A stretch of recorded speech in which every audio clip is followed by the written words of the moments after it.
Hello guys, pupunta muna ako sa town kasi alam nyo na, papasyal ako. Ano to? Tae?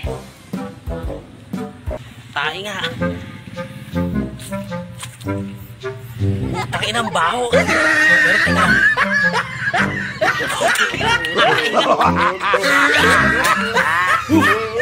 Buti na lang, di ko napakan, hayop. Hello guys. Gagawa tayo ng matinding prank ngayon. Diba, yung laban namin ni Batas na nagkamali ako ng freestyle na sabi ko, kakainin ko yung tae niya. Ngayon, nang naisip ko, mag-prank ng kakain talaga ako ng tae. Pero, naisip ko, nag-isip ako ng maganda para makagawa ako ng kakaibang prank. Ito guys, meron akong dalawang chocolate na malalaki. Yan, chocolate bar. Nabili ko pa to sa dyan sa town. 120 isa. Actually, dalawang chocolate bar. Pero tutunawin ko to kahit onti lang siguro. Tapos lalagyan ko siya ng onting gatas para yan yung Bear Brand para magmukha siyang tae talaga. Tutunawin ko to ngayon para kakaiba yung prank natin. Guys, abangan nyo to, makulit to. Tutunawin ko muna. Alright. Ito na yung chocolate. Iiwain na natin. Hello guys, magsisimula na tayo.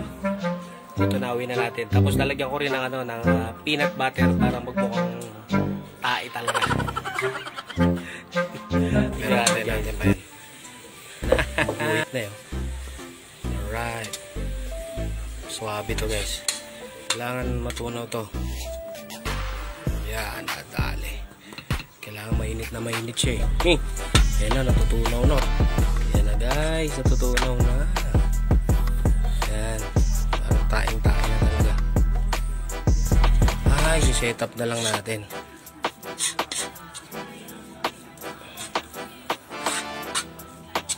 Hina mo. Yan, natunaw na guys. Para mapukha siyang ebak talaga.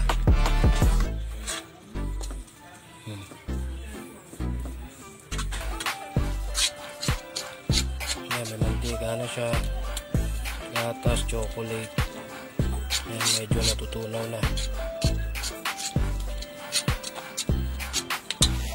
Diba? Pakihinahan darling.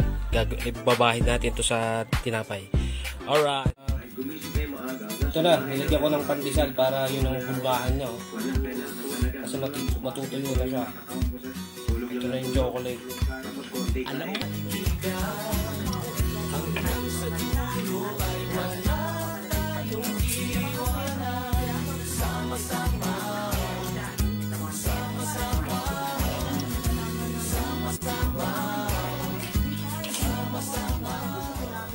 Pakulong pa ito sa tubig, di ba?